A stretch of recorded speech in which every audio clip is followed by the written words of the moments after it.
Thor versus Vegeta. Um, I'm going with Vegeta. I mean, he's my favorite Dragon Ball character, so definitely gonna go with him.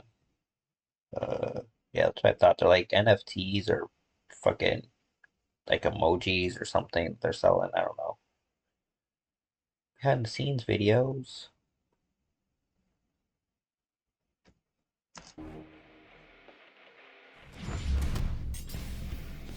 Thor, the god of thunder. And Vegeta, the Prince of all Saiyans! The sky shakes when they appear, and the earth trembles when they approach. No world can contain the power of these two gods of war. Or their egos. He's Yeah, Wiz and fair. I'm Boomstick. And it's our job to analyze their weapons, armor, and skills to find out who would win a death battle. Thunder cracks, the heavens rumble, lightning blinds your eyes. You look up to the sky and pray for mercy because Thor is angry. Well, you would have if you were a Viking. Nowadays, we don't have time for myths and legends. Oh, don't we? For in the modern mythology of Marvel Comics, the Norse god of thunder was reborn. And I'd wager this Thor is a hell of an upgrade. The son of the All-Father Odin.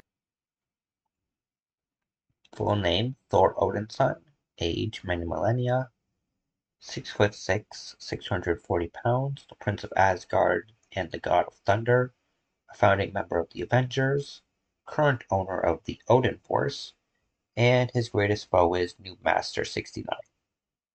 Thor lived the life of a warrior prince, battling all manner of magical foe for thousands of years. That is, until he got a little too big for his britches. So to teach him a lesson about humility and compassion and whatever, Odin exiled him to the worst place in the universe, New York. Ooh, you hate to see it. Thor's Asgardian body is immensely durable, immune to disease. An Asgardian mutant hybrid. Energy manipulation, weather control, superhuman longevity, invulnerability, superhuman senses, rapid healing factor, super breath, flight, telepathy, immunity, and his warrior's madness. And capable of healing far faster than any mortal man. He's also the literal god of strength. We're talking lifted a planet-sized serpent strong, knocking out the Phoenix Force strong, arm wrestling with Hercules and almost throwing the Earth out of orbit strong. What the Notably, Thor shit? was once blasted with a graviton bomb, which subjected him to the gravity of a neutron star. Thor was also hit with a graviton beam, which supposedly increased his weight to infinity, and he was still able to stand up and fight. Cool. That's over 200 billion times greater than Earth's gravity. And he's got the stamina to match. Nice. Able to fight for 40 days and 40 nights without stopping. And what better weapon for the god of storms to wield than a sentient cosmic storm? Eons ago, the almighty god Tempest rampaged through the universe. It arrived in Asgard, and after a pitched battle, Odin managed to trap it within a block of the magical ore Uru that he would forge into his son's hammer, Mjolnir. Oh, what more can Damn. be said about this beautiful thing? Forged in the heart of a dying star that went supernova and killed the dinosaurs, Mjolnir is maybe my favorite thing ever. He can channel bolts of lightning, Well, yeah. Let's see. This hammer contains the God Tempest. I see Worthiness Enchantment. Returns to his hand when thrown. Can absorb energy and has something called the God Blast. Yarnborn cuts through celestial armor. And Meganyord doubles his strength. be like the weather, open portals to other dimensions, and absorb and redirect energy attacks. Or just suck it out of your body against your will, like with this radiation dude. The presence. Not gonna be present for much longer, bud. He's even used 2 Mjolnirs to absorb the power of the God Bomb, which would have killed every deity in existence across time and space. That's Damn. just the tip of the iceberg. Mjolnir can transmute the elements, turn Thor invisible and intangible, let him travel through time, and even bring people back to life. And if Thor wants to fly, all he has to do is take it for a spin. Literally, he throws that motherfucker as hard as he Just can and holds holds on. on for dear life. And when he does, it flies fast enough to cross the entire galaxy in seconds. Only one problem. It's a little teeny. Unlike Thor's big-ass axe, Yarnbjorn, it's sharp enough to cut through celestial armor, and it's unbreakable, and an axe. Okay, look, it doesn't have a galaxy storm inside it, but it's still pretty cool. Oh shit, look, Wiz, I'm worthy. No, you're not. There's no enchantment on the axe. Well, then what the hell am I gonna do with this? What the But should fuck? he face an enemy beyond the likes of even his world-shattering strength, Thor can harness his inherent godly power into one single ultimate attack, the God Blast. God is right. Even Galactus, the devourer of worlds, shit his pants and bounced at the sight of such an awesome attack. Jesus, That's even awesome. the Avengers seem pretty small potatoes compared to this guy. Why'd he even bother with them? Because not every problem can be solved by hitting it really hard. Bullshit. That was the point of Odin's lesson, to force his headstrong son to confront a world more complex and nuanced than his Yeah. millennia of battle had prepared him for. Thor had to be more than a warrior, he had to be a hero. He's battled Thanos, the Silver Surfer, and even the Sentry. The Sentry is strong enough to contend with the World Breaker Hulk, a being strong enough to destroy the Marvel Universe over 100 times over. And fast enough to demolish Go watch that shit. I reacted to that one. Hulk versus Broly. Ares, the Greek god of war, who can fight within the span of plank time. That's like the tiniest amount of time that we can imagine. There are as many planks in a second as there are grains of sand on Earth. Oh wait, did I say Earth? I meant 10 million billion Earths! Thor has tanked disintegration beams trying Shook the universe with a thermal blast, succeeded Odin as king of Asgard, shared the roots of Yggdrasil, I think that's how you pronounce that, snapped adamantium alloy cables, outsped a living planet across the solar system, kept fighting while impaled, defeated Hulk, Sentry, Surtur, and those who sit above in the shadow. They're gonna have Vegeta lose this, aren't they? I mean, if this was MCU Thor, this would be no difficulty, but I feel like comic book Thor, they're gonna have him beat Vegeta. to tear apart his atoms one by one, survived Mephisto trying to consume his soul, and even withstood a temporal rift that aged normal people to dust. Oh, he's a hard bastard to kill, and even nastier when he loses his temper. By entering a state known as Warrior's Madness, Thor commits an unpardonable sin in Asgardian society and willingly sacrifices his sanity for a tenfold increase in power. Yeah, despite being a really sweet lunk that talks like he's in Masterpiece Theater and dresses like he's in What's Opera, Doc, Thor has struggled with being worthy of his father's legacy. Yeah, but his Warrior Madness didn't really help him against Wonder Woman. And throne. But no matter what unbelievable shit Marvel throws at him, Thor always rises to the occasion. Take the time this big machine called the World Engine was controlling Yggdrasil, the world tree that connects 10 universe-sized realms. The World Engine's purpose was to mechanically trick Yggdrasil into disrupting the natural flow of Ragnarok, the end of the world. So Thor just pushed it and literally reversed the flow of fate. That's right, he outmuscled a giant multiversal tree and prevented Armageddon. Not a bad Saturday. And he'd go a step further and defeat the mysterious elder gods that manipulated the cycle of Ragnarok in the first place, ending it forever. So perhaps now when you look up at the thundering sky, you won't fear the god's capricious wrath. Because you'll know it's just Thor, the god of thunder, kicking ass and saving the day. I mean, he's got a point. Planet Vegeta, home to the bloodthirsty warrior race known as the Saiyans, and named for their mighty leader, King Vegeta. Noting the Saiyans' proficiency in genocide, the alien emperor King Cold and his son Frieza contracted them to be their personal hit squad, Yeah, conquering contracted. worlds in their name. But when Frieza felt Not these took monkeys over. were getting a bit too uppity for their own good, he nuked them in their whole planet. The king was dead, leaving his young son, the Prince Vegeta, alone, burning with a grudge against Frieza for Age 68. So goddamn, really, so close. 5'5",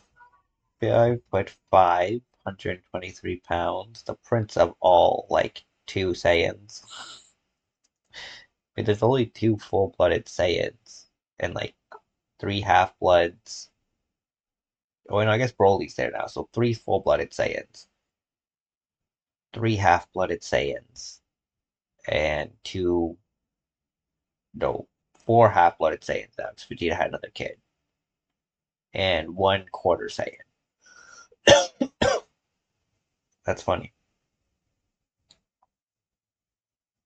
So what? That's like what? Four half Saiyans equals two full Saiyans. That's five and a quarter Saiyans. That he is the, I guess subtract one because he's one of them.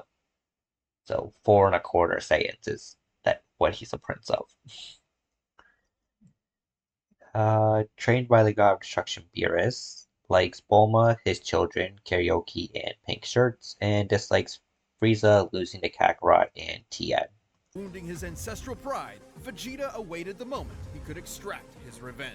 As one of Frieza's former top enforcers, Veggie was trained from birth to be one of the greatest warriors in the universe. It helps that planet Vegeta had a gravity 10 times greater than that of Earth's, making his Yeah. natural physiology significantly stronger and more durable than a human's. As in making the whole friggin' Earth shake just by throwing hands. And like all Saiyans, Vegeta can harness his ki, or inner life force, as a physical energy to make him even stronger, faster, and tougher than that. Or literally shoot it at your opponent to blow him to kingdom come. That's right, Vegeta can point and click a planet out of existence with his soul. Man, that's hardcore. Yeah. He can use Dirty ki fireworks, to fly yo. at faster than light speeds, slice you to pieces with an energy blade, and even hold you in place with energy rings. So, let's be real. Vegeta's favorite attacks can be Just summed up stop it. with Big Ass Laser. He's got the purple Big Ass Laser, two-handed Big Ass Laser, rapid fire Big Ass Laser, exploding ball Big Ass Laser, and fucking omnidirectional your ass is grass Big Ass Laser. Though Well, that one I gotta kills him, say, too. my favorite is the mouth wide open vomit Big Ass Laser. Though that's more of a Nappa thing.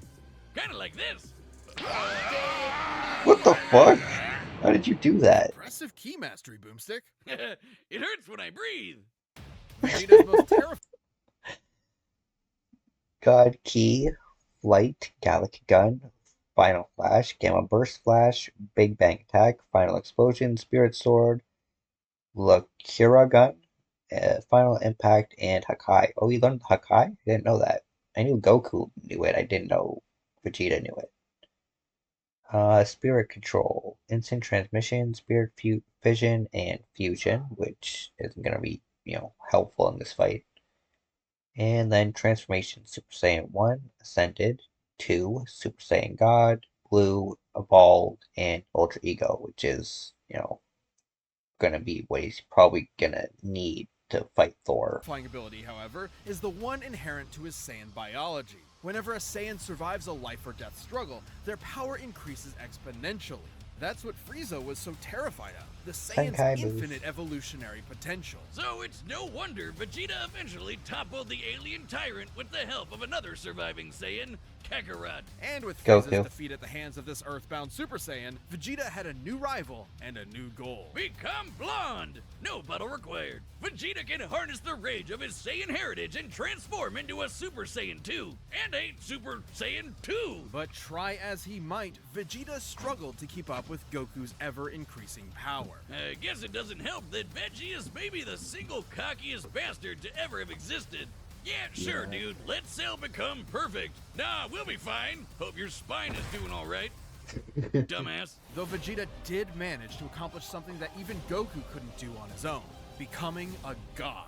Once he and Goku met the god of destruction Beerus, they had a whole new lineup of martial artists to conquer, with some Yeah. angelic training to boot. With Spirit Fission, Vegeta can forcibly absorb an opponent's ki with every strike. And he even learned Goku's patented instant transmission, allowing him to teleport huge distances. But most importantly, with God Ki, he can go even After learning the Super Saiyan God form, a Saiyan can partially tap into its power without fully transforming, allowing them to boost their base form to similar heights. further beyond and become a Super Saiyan God, a Super Saiyan God Super Saiyan, and a Super Saiyan God Super Saiyan Evolved. His power got completely insane. The Yeah. dude was strong enough to destroy the room of Crushed Goku in their first fight, outmaneuvered Frieza and his forces on Namek, destroyed planet Arlia effortlessly, held his own against Kid Buu for several minutes, trained under hundreds of times Earth's gravity, scales to Goku and Beerus's universe-busting power, and defeated Semi-Perfect Cell, Frost, Golden Frieza, and Popo. Spirit in time, an entirely separate dimension, just by powering up. When Goku fought Beerus, he nearly destroyed the universe, and that was the very first time he ever went Super Saiyan God. Considering we've measured Dragon Ball's Universe 7 to be up to 13 times bigger than our own, he'd need to be punching with. Go check out that fight too. It was a short one. It was one episode where I ended up doing 6 because I can only watch the fight. The rest of the video is like banned in my country. I don't know if it's banned everywhere, but it's banned at least in my country. That much more energy to bust it.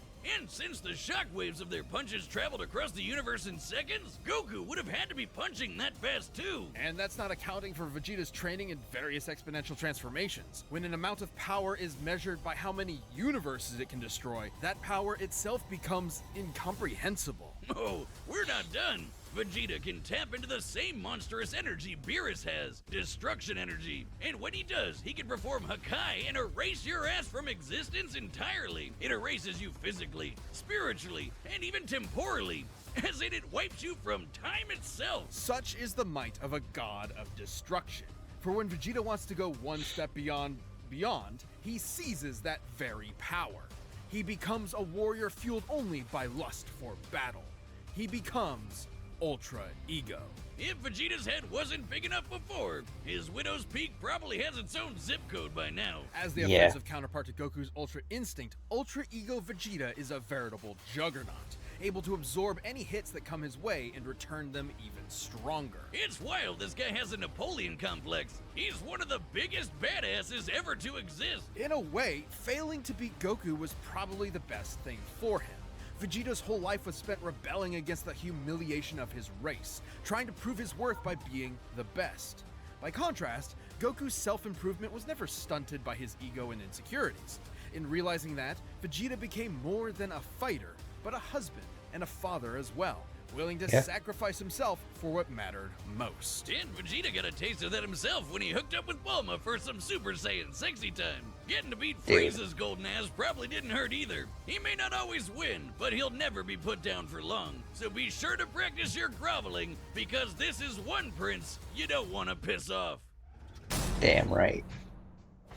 All right, the combatants are set. We've run the data through all possibilities. It's time for a death battle!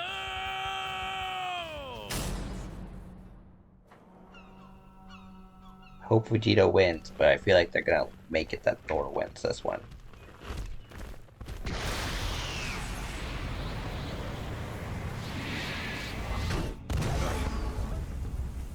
Dude. Oh there, mighty warrior.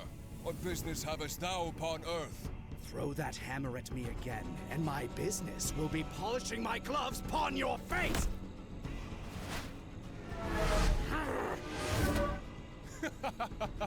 Didst that count? Dude, he's gonna fuck you up.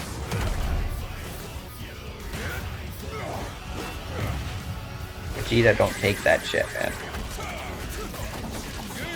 Damnable cur! Thou fightst well for a mortal. Alas, you face a god. Yeah? You're not the only one who's a god around here, you motherfucker.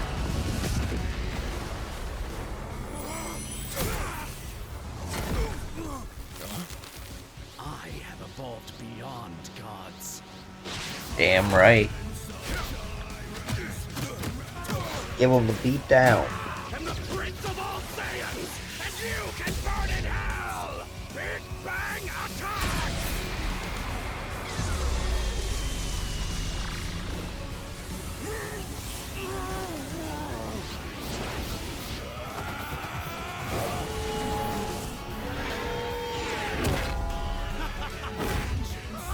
Thou art unworthy!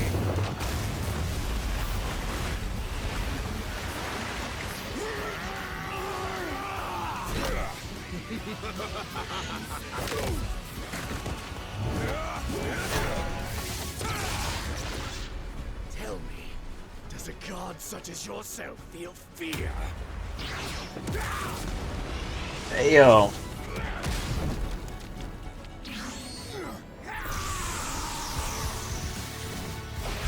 Yeah, give him the hands, Vegeta. Kick his ass. No fear, only Rage?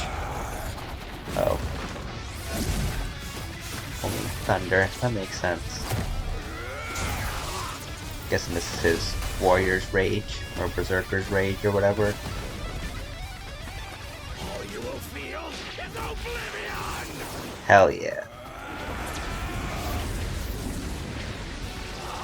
Or disappointment. Time to flip that coin again, Vegeta.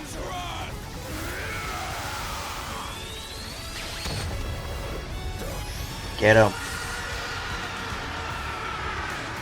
Did he do it?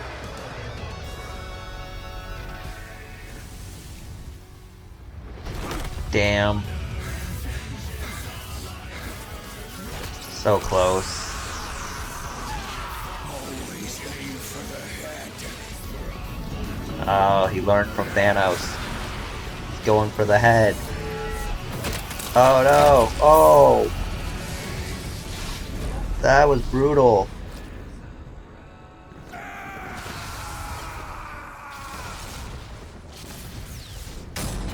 Damn. Poor Oh, I Vegeta. get it. Thor won because he's a natural blonde. Despite Vegeta's No. immense power and tenacity, the God of Thunder had him outmatched in several key areas. First off, the big one, who was stronger. Despite being up against the God of Strength, Vegeta actually matched up pretty close. If Thor was given the Thor Force, he'd scale to multiversal level feats from the likes of Odin, furthering the gap in power. Closely with Thor. Both could output power far in excess of destroying a single universe. It's always tough to get an exact number for Dragon Ball Super's most powerful characters, but we can combine the size of Universe 7 with multipliers from Vegeta's transformations to get a rough estimate. It's important to note that Ultra Ego's power boost has never been stated, but we do know that Super Saiyan Blue Goku and Super Saiyan Blue Vegeta were roughly even in power. When Goku applied a Kaioken times 20 boost to fight Jiren, Vegeta kept up after going Blue Evolved, implying that both increases in power are roughly the same increase. Similarly, Blue Vegeta matched base Top, and needed Blue Evolve to keep up with Top's God of Destruction. It was later confirmed in an interview with Toyotaro?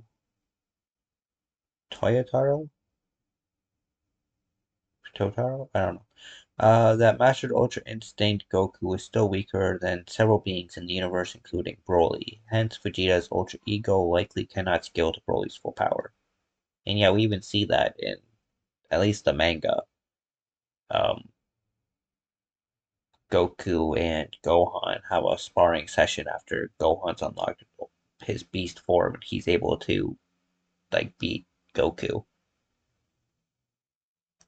Which is extremely similar to Ultra Ego in theme and purpose. Given this is the best current example of a measurable form akin to Ultra Ego, we can assume that Ultra Ego's boost in power, at least initially, could be extremely similar in terms of a percentage increase, making Ultra Ego's original state about 20.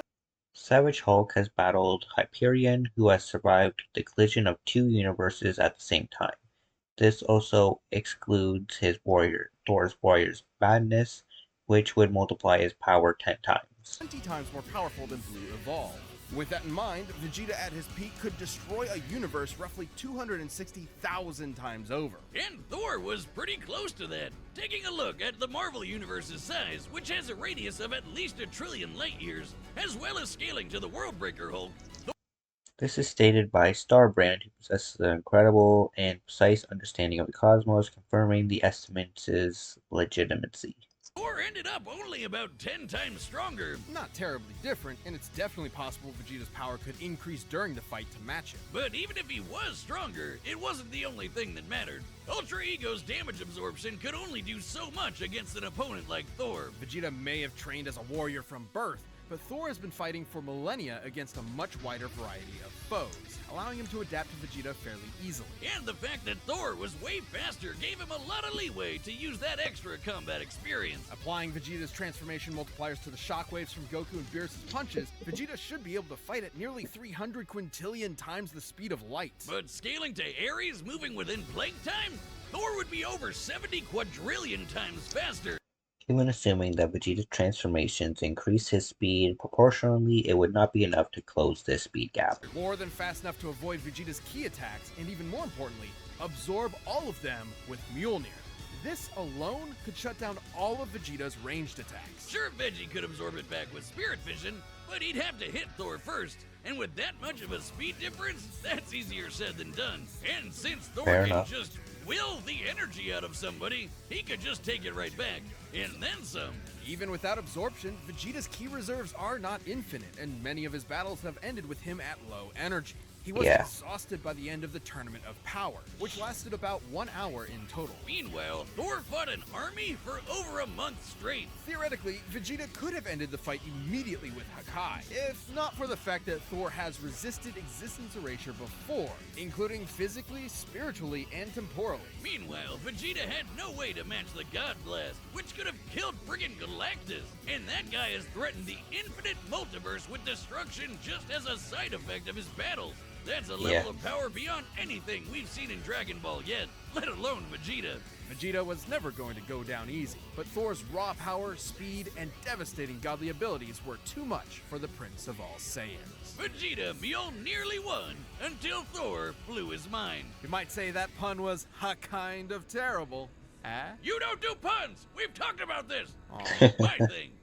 Well, the winner is Thor. Alrighty.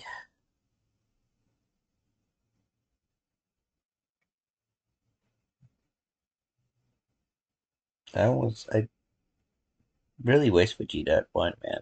But I get it. You know, it's always a gamble when you put when you put anyone actually really up against a comic book character because comic books have been around for so long and they've had to go bigger and bigger, you know. Starts off, it's just people robbing banks and stuff. Then all of a sudden, like, city blocks are in danger. Then a city. Then multiple cities. Then it's a country. Then it's a continent. Then the whole planet. Then multiple planets. Then the universe. Then multiple universes. Then the multiverse. Then the omniverse. Like, you know what I mean? And eventually, it's why Goku. It's part of the reason why Goku can't beat Superman is he's written to be the answer for everything to DC. And you know, when you have something that can destroy multiple multiverses and you want Superman to be the answer, he has to be able to do the same thing.